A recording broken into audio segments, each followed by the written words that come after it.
পল্লিগ্রাম টিভির মতো থাম্বনেল বানিয়ে দেখাবো। So hey guys, Roshan pro max and welcome back to my another video. তোমরা পল্লিগ্রাম টিভি কে সবাই চিনো, সবাই জানো আর সবাই ভিডিও দেখো। বাংলার সবথেকে বড় চ্যানেল পল্লিগ্রাম টিভির যে ভিডিওগুলো হয়, ভিডিও যে থাম্বনেল গুলো হয়, আজকে তোমাদেরকে পল্লিগ্রাম ভিডিও থাম্বনেল বানিয়ে দেখাবো। থাম্বনেল তোমাদেরকে বানিয়ে দেখাবো, এমন মনে হবে কপি পেস্ট করলাম, কিন্তু আমি তোমাদেরকে পিক্সেল অ্যাপ থেকে বানিয়ে দেখাবো। যাদের যাদের funny video, comedy video, entertainment video channel আছে, তারা এই ভিডিওটা ভাই মিসই করো না, প্রথম থেকে শেষ পর্যন্ত দেখতে থাকো। তো চলো আজকের এই ভিডিওটা শুরু করা যাক। তো গাইস, তোমাদেরকে ফার্স্ট পিক্সেল অ্যাপটা ওপেন করতে হবে, তারপর যে নিউ টেক্সট আছে ওটা ফার্স্ট ডিলিট করতে হবে। ডিলিট করার পর উপরে দেখো ডান দিকে আছে থ্রি ডটে ক্লিক করো, তারপর এখানে আছে দেখো ইমেজ সাইজ, ইমেজের সাইজের ওপর ক্লিক করো, তারপর কাস্টম থেকে এখানে ইউটিউব থাম্বনেল করে ওকের ওপর ক্লিক করে নাও। ওকের ওপর যখন ক্লিক করলি বা তখন এটা ইউটিউবের আকারে চলে এসছে, ইউটিউব থাম্বনেল সাইজের আকারে। তারপর নিচে দেখো, নিচে এ আছে, এর পাশে একটা গোল কালারের চিহ্ন, তারপর এখানে আরেকটা দেখো অপশন আছে, ওই অপশানটা ক্লিক করো। তারপর দেখো ফার্স্টে পাবা কালারের উপর ক্লিক করো, তারপর দেখো এখানে আছে কালার আর গ্রেডিয়েন্ট। তো গ্রেডিয়েন্টে প্লাস আইকন থেকে তুমি এই কালারটা তৈরি করতে পারবে নিজে। তো গাইস, আমি একটা কালার তৈরি করেছি যেরকম পল্লিগ্রামের কালার হয় থাম্বনেলের। তো এটা হচ্ছে পল্লিগ্রাম টিভির থাম্বনেলের কালার। তারপর রাইটের ওপর ক্লিক করে নাও। রাইটের ওপর যখনই ক্লিক করে নিবা, এখানে কিন্তু আমাদের কালার হয়ে গেছে। এখানে আমাদেরকে ইমেজ অ্যাড করতে হবে, পিএনজি অ্যাড করতে হবে। তো পিএনজি কীভাবে অ্যাড করবা, প্লাস আইকনে ক্লিক করতে হবে, তারপর ফ্রম গ্যালারি থেকে চলো আমি একটা ফার্স্ট পিএনজি নিয়ে নিচ্ছি। তো গাইস, দেখতে পাচ্ছ এটা হচ্ছে শফিক, পল্লিগ্রাম টিভিতে কাজ করে। তো এটা ক্রপ করে নেবো ফার্স্ট। ক্রপ করার পর রাইটের ওপর ক্লিক করে নেবো, রাইটের ওপর ক্লিক করবো, তারপর সাইডে এটাকে ধরে বড় করে নাও, বড় করে এই জায়গাটাই এইভাবে রেখে নাও। তো গাইস, ভালোভাবে দেখো, পল্লিগ্রাম টিভি তোমাদেরকে থাম্বনেল করে দেখাচ্ছি, এইভাবে রেখে নাও। রাখার পর এর ওপর ক্লিক করো, তারপর আবার সাইডে একটা গোল চিহ্ন আছে, ওই অপশানটার ওপর ক্লিক করো, তারপর সাইডে স্ক্রল করো, তারপর এখানে পাবা তুমি সাইডের ওপর ক্লিক করো, এনেবল করে দাও। এনেবল করে এটা ব্লু কালার করে নাও, ব্যাকগ্রাউন্ডের কালার মতো। তারপর রাইটের ওপর ক্লিক করে নাও, রাইটের ওপর ক্লিক করার পর লেয়ারের ওপর ক্লিক করো, তারপর এটা লক করে নাও। লক করার পর এখানে আরও তিনটা আমি এরকম ইমেজি মানে পিএনজিগুলো অ্যাড করব। তো সবই তোমরা যখন অ্যাড করবা তখন প্লাস আইকন থেকে করবা আর ফ্রম গ্যালারি থেকে নিয়ে আসবে একটা একটা করে। তো চলো ফার্স্ট আমি আর একটা নিয়ে নিচ্ছি। তো গাইস, এটা আমার আর একটা ইমেজ বা পিএনজি, এটা যাই বলো ভাই, নিয়ে নিলাম। তারপর রাইটের ওপর ক্লিক করে নেবো, তারপর এটাকে এরকমভাবে এখানে বসিয়ে নেবো, এইভাবে। গাইস, একটা বসিয়ে নিলাম, তারপর আর একটা বসাবো। তো প্লাস আইকনে ক্লিক করো, ফ্রম গ্যালারি থেকে আর একটা নিয়ে নেবো আমি।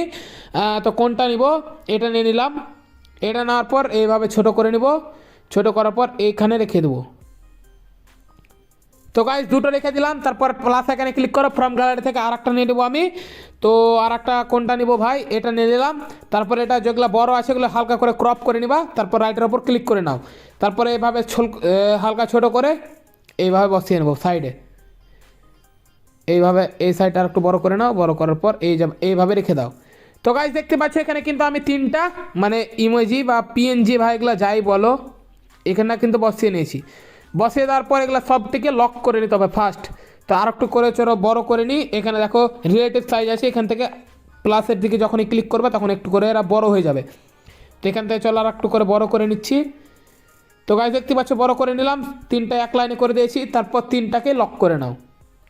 লক যখনই করে নেবা, এখানে তোমাদেরকে এখন ফন্ট অ্যাড করতে হবে। তো ফন্ট কী লিখবো, কাঁচা লঙ্কা। তো ফন্ট অ্যাড বা টেক্সট অ্যাড করার জন্য প্লাস এখানে ক্লিক করতে হবে, টেক্সটের ওপর ক্লিক করতে হবে, তারপর নিউ টেক্সট চলে এসছে দেখতে পাচ্ছ। তারপর নিউ টেক্সটে ডবল ক্লিক করতে হবে, ডবল ক্লিক করার পর এটা কেটে নিব। কেটে নেওয়ার পর আমার কপি করা আছে, কপিটাকে পেস্ট করে দেবো। তো গাইস, দেখতে পাচ্ছ এখানে কপিটাকে পেস্ট করে দিলাম, কাঁচা লঙ্কা। তারপর ওকের ওপর ক্লিক করে নেবো, ওকের ওপর ক্লিক করার পর সাইডটা ধরে এইভাবে বড় করে নেব। বড় করার পর এই জায়গাখানটায় রেখে দেবো এইভাবে। তো গাইস, দেখতে পাচ্ছ এখানে কিন্তু কাঁচা লঙ্কা আমি রেখে দিয়েছি। এখন এখানে কালার টালার সব অ্যাড করতে হবে। কালার অ্যাড করার জন্য এর ওপর ক্লিক করো, এইভাবে সাইডে স্ক্রল করো, তারপর এখানে এভাবে কালারে ক্লিক করো, তারপর গ্রেডিয়েন্ট ওখানে ক্লিক করে এখানে তুমি কালার বানাতে পারবো। তো আমি একটা কালার বানিয়ে রেখেছি দেখতে পাচ্ছ, লাল আর হলুদের মধ্যে। তো ওটা আমি নিয়ে নিলাম। নিয়ে নেওয়ার পর রাইটের ওপর ক্লিক করে নাও, রাইটের ওপর ক্লিক করার পর আবার সাইডে স্ক্রল করো, তারপর এখানে পাবে স্ট্রোকটা এনেবল করে দিতে হবে। তো এখানে আমি স্ট্রোকটা এনেবল করলাম, এখানে কালার চলে এসেছে দেখতে পাচ্ছ। এই কালারটা করবো আমি সাদার ওপর ক্লিক করে দিলাম, এটাকে বাড়িয়ে নেবো এইভাবে। বাড়িয়ে নেওয়ার পর এই জায়গাখানটা আবার রাইট ক্লিক করে দাও, রাইট ক্লিক করার পর আবার বাবা স্যাডোর ওপর এনেবল করে দাও, স্যাডোটাও এনেবল করে দাও। তারপর নিচে দেখো আর একটা আছে এনেবেলড, এটা মানে অতিমাত্রায় মানে শ্যাডো হবে, এটা এনেবল করলে। তো এটা এনেবল করে দিলাম।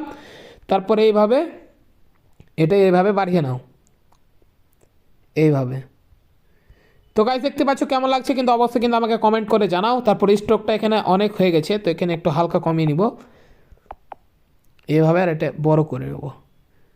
তো গাইজ কেমন লাগছে অবশ্যই কিন্তু কমেন্ট করে জানাও। তারপর এখানে কয়েকটা মরিচের বা লঙ্কার এখানে পিএনজি দিতে হবে। তো পিএনজি দেওয়ার জন্য কী করতে হবে, ফার্স্ট আগে লেয়ারে ক্লিক করে এগুলো সব লক করে নাও। লক গাইজ হয়ে গেছে। এখন আবার প্লাস এখানে ক্লিক করো, ফ্রম গ্যালারি থেকে চলো লঙ্কাগুলো বা মরিচগুলো নিয়ে নিই। তো গাইজ দেখতে পাচ্ছ একটা লঙ্কা নিয়ে নিয়েছি আমি বা মরিচ। তো রাইটের ওপর ক্লিক করে নাও, রাইটের ওপর ক্লিক করার পর এই সাইডটা ছোটো করে নাও, ছোটো করার পর এইভাবে রোটেট করে এই জায়গাটা বসিয়ে নাও। তো গাইজ একটা লঙ্কা আমি বসিয়ে নিয়েছি। তারপর ওই লঙ্কাটার উপরে আবার ক্লিক করো। তারপর দেখো এখানে আছে এর পাশে গোল অপশানটা, ওখানে ক্লিক করো। তারপর এখানে দেখো আছে কপি করে নাও, দুটো হয়ে গেল। তারপর আছে দেখো কপির পাশে ক্রপ, বাম দিকে ক্রপ আছে, ক্রপে ক্লিক করো। তারপর এটাকে এইদিকে রোটেট করে নাও এইদিকে। তারপর আবার রাইটের ওপর ক্লিক করে নাও, রাইটের ওপর যখনই ক্লিক করতে বা এই সাইডটা ধরে রোটেট করে নাও এইভাবে। তারপর এইদিকে বসিয়ে দাও। তো গাইজ দেখতে পাচ্ছ এখানে কিন্তু আমাদের লঙ্কাও অ্যাড হয়ে গেছে, আমাদের থাম্বনেল কিন্তু পল্লীগ্রামের মতো হয়ে গেছে। এখানে আমি একটু লাইট রুম থেকে কালার গ্রেডিং করব। তো ফার্স্ট এখানে তোমাদেরকে হাই কোয়ালিটিতে এক্সপোর্ট করতে হবে।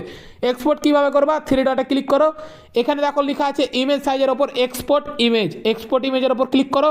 তারপর দেখো এখানে আছে কাস্টম থেকে আলট্রা, তারপর সেভ টু গ্যালারি করে নাও, তারপর এখান থেকে চলো লাইট রুমে যাও। গাইস দেখতে পাচ্ছ এখানে কিন্তু আমি লাইট রুমে চলে এসেছি, ইম্পোর্ট করে নিয়েছি লাইট রুমে আমাদের থাম্বনেলটাকে। তারপর নিচে স্ক্রল করার পর প্রথমে পাবা ইফেক্টের ওপর ক্লিক করো। তারপর যেখানে প্রথমে ইফেক্টটা আছে ওটাকে ফার্স্ট 100 করে নাও, মানে 99 করে নাও, তাহলে এখানে হাই মানে এইচডি হয়ে গেল। তারপর ইফেক্টের কোনো কাজ নাই। তারপর আসতে হবে কালারে চলে আসো।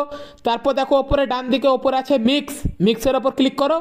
তারপর লালটাকে স্যাচুরেশন আছে গাইস দেখতে পাচ্ছ স্যাচুরেশন, ওটাকে ফার্স্ট 95 করে নাও, মানে সব দিকে বাড়িয়ে নাও। তারপর ইয়েলোটাকেও বাড়িয়ে নাও। তারপর আছে গ্রিনটাকেও বাড়িয়ে নাও। তারপর আছে লাইট ব্লু, ওটা বাড়িয়ে নাও, এটাও বাড়িয়ে নাও। এটা বাড়াতে হবে না, এটা মিডিলে রাখো এইভাবে, এটা বাড়াতে হবে না গাইজ। আর ওই বেগুনি আর ওই লাইট বেগুনিটাকেও বাড়াতে হবে না। তো গাইজ কেমন লাগছে, তারপর ডানের ওপর ক্লিক করতে। আর এখন গাইজ কেমন লাগছে অবশ্যই কিন্তু কমেন্ট করে জানাও। পল্লীগ্রামের মতো হয়েছে কিনা এটাও আমাকে কমেন্ট করে জানাও, যদি না হয় তাও কমেন্ট করে জানাও, হলেও কমেন্ট করে জানাও। তারপর এটাকে এক্সপোর্ট করতে হবে। এখানে কিন্তু আমাদের লাইট রুমের কাজ শেষ। তো এক্সপোর্ট কীভাবে করবা, দেখো ওপরে আছে শেয়ারের অপশানে ক্লিক করো। তারপর এখানে দেখো আছে 2 নম্বর সেভ টু ডিভাইসে যখনই ক্লিক করবা এটা তোমার থাম্বনেলটা কালার গ্রেডিংটা গ্যালারিতে চলে যাবে। তো সেভ টু ডিভাইস করে দিলাম, এখানে দেখতে পাচ্ছ পেপারিং হয়ে গেল। তারপর ওকের ওপর ক্লিক।